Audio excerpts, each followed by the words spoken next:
There was a time when sunlight turned the earth into a gallery, when elegant estates welcomed works of art that drew us closer and closer together. It was a captivating time. It was spring, this spring at Biltmore. Plan your visit or overnight stay so you can enjoy the marvelous works of Chihuly while every corner of Biltmore blooms. Reserve now to get spring savings at Biltmore.com.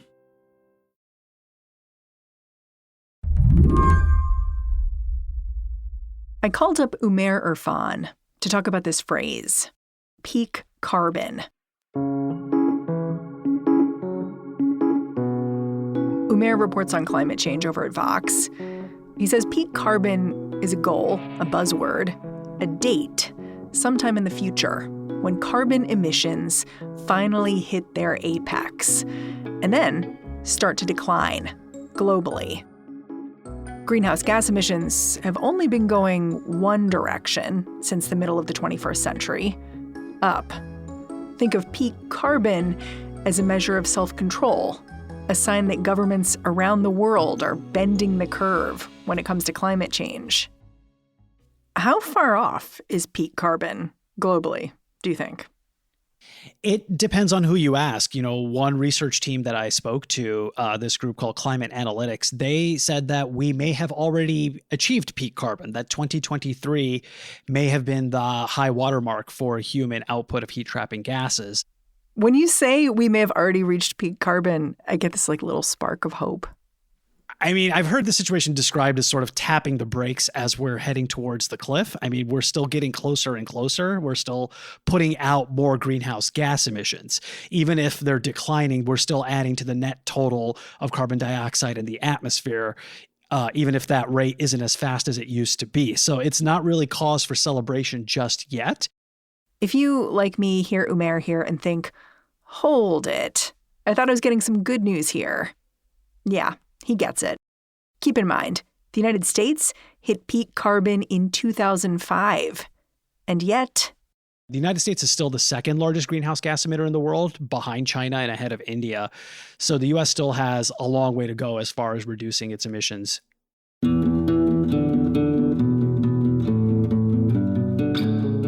Over the last few weeks, President Biden has announced a flurry of rules meant to chip away at these emissions. There have been rules that cut back on tailpipe pollution, rules that order power companies to cut coal emissions, rules designed to speed up permitting for clean energy. We're progressively doing more than ever, but still not enough. And that's just kind of the point where we're at.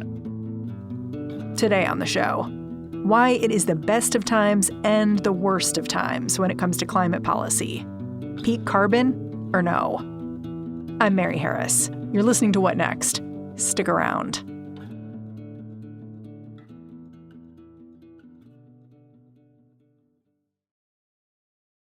This episode is brought to you by Discover. When it comes to your finances, Discover wants you to know they are the credit card that is always there for you. With 24/7 U.S.-based live customer service, everyone has the option to talk to a real person anytime, day or night. Yep, that means no more waiting for, quote, normal business hours just to get a hold of someone. We are talking real service from real people whenever you need it. Get the customer service you deserve with Discover. Limitations apply. See terms at discover.com/creditcard. To see the trouble with peak carbon, like what it means and what it doesn't, I feel like we don't have to look very far. Like we just have to look at the United States and our own climate policy. As we talked about, the U.S. hit peak carbon domestically in 2005. But it's funny because if you look at a chart since then, it's not like carbon emissions have simply gone down. They've gone down and then they've gone up and then they've gone down and then they've gone up. It looks like a series of bumps that are, it's like we're falling down the stairs kind of thing. Can you tell me about that? Like, why aren't emissions simply sinking? Well, emissions are associated with a lot of other economic factors as you're getting into. It's not just environmental policy and it's not just fuel switching. As we see populations grow, sometimes we see emissions increase, but also depending on, shifts in our economy and, things like the COVID-19 pandemic, when we saw this global shutdown in travel and a lot of people staying home, we saw a big drop in emissions globally. And then we saw a rebound back to an even higher level as, homes, businesses, and travel all opened back up. So the challenge here is to reduce greenhouse gas emissions steadily while also delivering economic growth and sustenance for much of the world. The United States has largely managed to do that, but it hasn't been a smooth road, as you have noted. Yeah, I mean, when you put it like that, it just makes me think like so much of this reduction in greenhouse gases has to do with luck a little bit. Like there's policy, but there's also just things that happen in the economy that cause things to go up or down. Yeah, that's right. There are always going to be things like inflation, which is making it a lot harder to deploy all sorts of energy to do any kind of big construction project because financing costs have gone up. And so that's kind of slowing the pace of deployment of clean energy. At the same time, though, a lot of the gains we've seen in terms of technology, those are going to be durable. The improvements in energy efficiency, the drop in costs of solar energy and of wind mean that renewables are often the cheapest source of new energy, sometimes even cheaper than running existing fossil fuel power plants in many parts of the country and in many parts of the world. And a lot of analysts and a lot of projections look at this and they say that, a lot of this decline is still likely to continue, that we're still likely to see an ongoing drop in greenhouse gas emissions in the coming years. The question is, at what pace? Another thing that has messed with this pace since 2005 has been U.S. politics. President Obama had to achieve a lot of his climate goals unilaterally. He targeted things like vehicle emissions and power plants through the Environmental Protection Agency. But the problem with this approach was made clear when Trump won in 2016. Now he was in charge of proposing emissions rules at the EPA. Trump basically had a lot of antipathy towards all kinds of federal regulation, but that really did manifest in terms of environmental regulations, particularly under Scott Pruitt at the Environmental Protection Agency. There were more than 100 environmental regulations that the Trump administration started the process of rolling back. The thing is, though, when it comes to federal regulations, you can't simply dictate which ones you're going to enforce and which ones you're not. There's a whole process. And as you go through that process, a lot of states and other stakeholders, they can sue you to try to block that. And so while they did start the ball rolling as far as undoing a lot of environmental regulations like emission standards for cars or putting together new rules for power plants that were much weaker than what the Obama administration proposed, they were blocked by the courts. And essentially, a lot of those rules ended up getting stalled or just not implemented. And so when Trump left office and when Biden took over, he had pretty much a blank slate on a lot of environmental regulations, but was still, years behind as far as the calendar that was needed in order to implement some of the biggest changes. Okay, so then Biden comes in. What did he promise to do when he was running for president? I think Biden was pretty clear-eyed that, he was going to have limited support from Congress. And so before taking office, while he was campaigning, he laid out a list of executive actions that he wanted to take on the climate. But then after taking office and actually getting a majority in the Senate, I think the Biden administration became a little bit more ambitious and started laying out a legislative agenda that could also start to actually procure new money to address climate change. And they've actually been somewhat successful in terms of getting their agenda through Congress. The big trio that I would highlight are the CHIPS Act, the Bipartisan Infrastructure Law, and the Inflation Reduction Act. Notably, these aren't necessarily climate bills, at least not by name, but they just have an incredible impact on the climate. Right. These are all laws, as you note, that don't explicitly have climate change in the name, but kind of affect the effort in the United States to address climate change by injecting more money into the solutions. And so they're obviously, if you've been following these, the passage of these bills, they're much smaller in scope than what was originally proposed. I recall the Inflation Reduction Act was initially something around $2 trillion, and it came out to something less than half of that. But it's still the largest single injection of money that just about any country has devoted towards dealing with climate change. And so this includes things like tax credits for for clean energy. This includes things like more money for building electric vehicle chargers, for incentives to upgrade efficiency in buildings. And it's been kind of remarkable that a lot of this actually happened with bipartisan support. Well, everyone likes money. Well, yes, everyone likes money, but like Republicans have also shown that they've been willing to act out of spite when it comes to money and say no to things like funding for high-speed rail or Medicaid expansion in their states. And so it's not just money, but there was some sort of ideological coherence that they were able to find here. Well, you're talking about injecting a whole lot of money into the economy for solutions. It sounds like carrots to me, incentives. Are there any sticks? Are there any enforcement mechanisms here about you should do this or something else will happen? I mean, that's a good observation. I mean, obviously, yes, in order to get bipartisan support, people are much more likely to sign on for incentives and not on new regulation. And so that's why the Biden administration has been trying to use existing regulations, existing laws to try to ratchet down greenhouse gas emissions. And so things like the fuel economy standards for cars and trucks, limiting the emissions that come out of tailpipes, those are based on laws that were passed decades ago, but have a mechanism that allows them to be revised as new technology comes onto the market. We're talking about EPA rules here? Yes, these are the EPA regulations that were recently passed in the past couple of weeks regarding cars and power plants. That sounds fragile to me.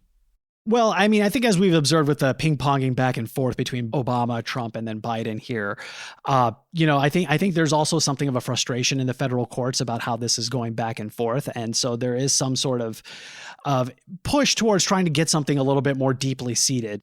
Eventually, the states and the industry and the federal government will have to come to some sort of agreement at some point.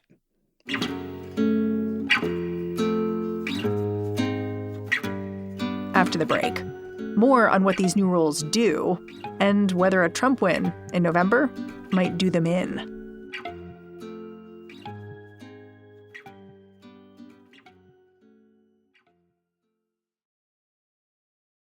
I'm wondering if we can dig in on the new EPA rules here. Over the last couple of weeks, it seems to me that President Biden has been ramping up his attention to climate. Like he's announced $7 billion in federal solar power grants. He's launched a new website to apply for Climate Corps jobs. And then he also announced new EPA rules.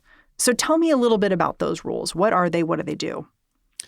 Right. So the EPA is with these series of rules targeting the largest sources of greenhouse gas emissions in the United States. And so last month, they finalized rules on tailpipes from cars and trucks, which is transportation is the largest source of greenhouse gas emissions. And so ratcheting down on the amount of pollution that they're allowed to produce from their tailpipes over the course of the coming decades.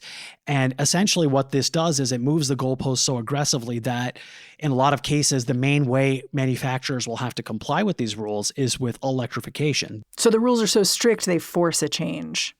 Right. And a key point there is that a lot of car makers in the U.S. have said that they're betting big on electrification. General Motors has said that they envision an all-electric future. This sort of, ties a bow on that. And then similarly at the state level, you have states like California that are saying that they intend to ban sales of all new combustion vehicles by 2035. So these automakers are being pressured from both states and from the federal government and from their own internal commitments that they need to clean up their act and shift towards more electrification. So that's one ball that's already underway, that's already getting rolling. The other big rule that just came out last week was the series of 4 distinct rules targeting pollution from coal and gas-fired power plants. And so with regards to coal and gas, they have to now limit or control about 90% of their greenhouse gas emissions by 2039. What does that mean to control the emissions? Like not emit them in the first place? That means either not emit them in the first place, it means stop using these plants as much, or it means using technologies like carbon capture and storage. So basically filtering out the carbon before it reaches the atmosphere. I want to talk about how durable these kinds of rules are, because my understanding is that, especially the rule on emissions from power plants, that's basically like a new version of an Obama rule that made it all the way to the Supreme Court. And the Supreme Court basically said, yeah, you can't do it like this. So why does the Biden administration think things will go differently for them this time? Well, they say this is not their first go around. Biden was there under Obama as the vice president seeing all this happen. And so I'm sure he took some lessons from that. And similarly, his EPA administrator, Michael Regan, has worked at the EPA before as a career staffer. And so has some familiarity with the rulemaking process. And they're quite cognizant that the courts are not necessarily in their favor. And so they're being very careful in terms of drafting these rules. And at the same time, the industry does crave certainty here. When you're building a power plant, this is a structure that has to stand for 20, 30, 50 years. And these are multi-million, multi-billion dollar investments. And so for power companies, they really do want to have some kind of foundation upon which that they can start making investments. And oftentimes they may just pick the most stringent goalposts that they're expecting rather than hoping for better rules, because they do have to start, putting power on the grid right now. Even if the regulation does get weakened in the future, the industry may end up moving ahead of it. You sound optimistic about these rules, that this push and pull somehow is communicated to the companies like, okay, like you just need to abide by something, please, because we're going to keep going back and forth here. And so you should try to meet the goal here that's the strictest. Is that fair? I think so. I mean, if you talk to even the fossil fuel producers, I think they do seem to agree that clean energy is going to be the dominant source of new energy on the power grid. And that is where their main profits and their main, revenue sources are going to be in the coming years. And they see sort of the writing on the wall that, even if the United States doesn't have the strictest rules, other countries might have strict rules too. Many of these are multinational companies that are building turbines in the United States, but also in other countries, companies like General Electric, and then also the major fossil fuel producers like Exxon and Chevron. And whatever they can do to get ahead of that is probably something that's going to pay dividends for them in the future. And so the question then is just the pace. How quickly can they implement these changes? And that remains to be seen, how much appetite there is politically to push for them, as well as how much technology and investment will be there to facilitate that turn. Given that there is this climate accord that sets a goal of net zero emissions by 2050, what happens if, or maybe when, we miss that goal? If we miss those targets, what happens? Well, it just means that the world will be warmer, that the situation will be more harmful than it would have been otherwise. But there's no accountability here? Part of the reason these agreements were so hard fought and so difficult was precisely because that accountability was kind of stripped out of them. That in earlier versions of climate accords, there were mandates, there were enforcement mechanisms in place, but gradually, in order to get more countries to buy in, basically to get every country in the world to buy in, we essentially had to make every country stick to voluntary commitments that they would agree to ramp up over time. At the same time, a lot of countries are also really concerned about energy security, with the Russian accelerated invasion of Ukraine and the cutoff of natural gas from Russia to Europe. A lot of countries are desperately trying to find other sources of energy, and the U.S. is trying to help them because the U.S. is now the largest producer of oil and gas in the world right now, and it's producing more than it ever has in its history, and is planning to export a lot more natural gas to bolster its allies in Europe and in other parts of the world. So there's also this diplomatic tension of trying to maintain energy security on top of trying to meet these international environmental goals. Yeah, it's interesting. You're basically implying that the U.S. is not leading here.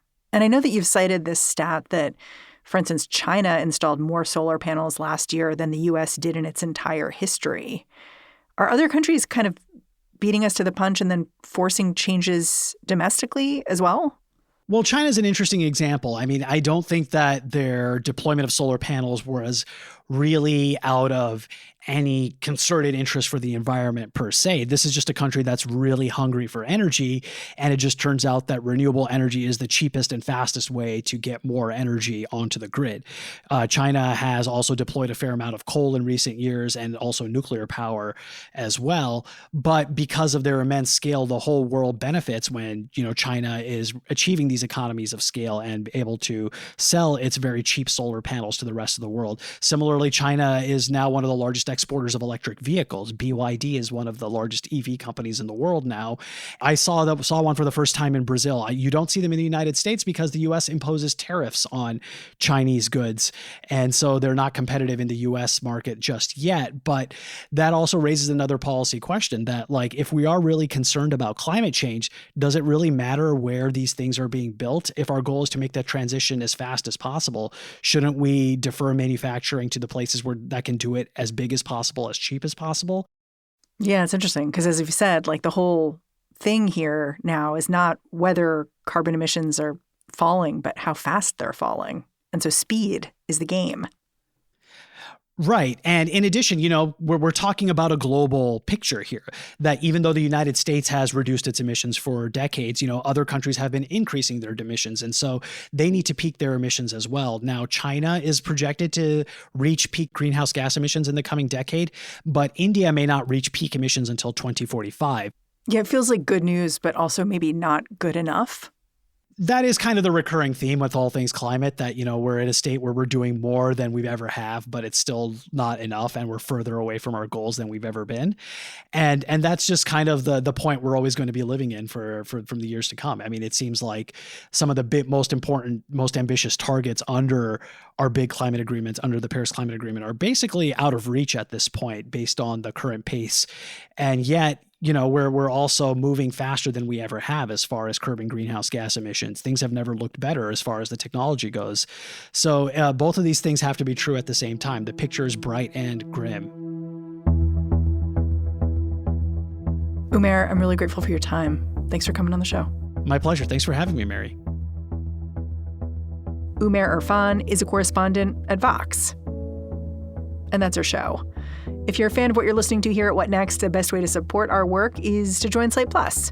Go on over to slate.com/whatnextplus to sign up. What Next is produced by Paige Osborne, Elena Schwartz, Rob Gunther, Anna Phillips, and Madeline Ducharme. We are led by Alicia Montgomery with a little boost from Susan Matthews. Ben Richmond is the Senior Director of Podcast Operations here at Slate. And I'm Mary Harris. Thanks for listening. I'll catch you back here next time.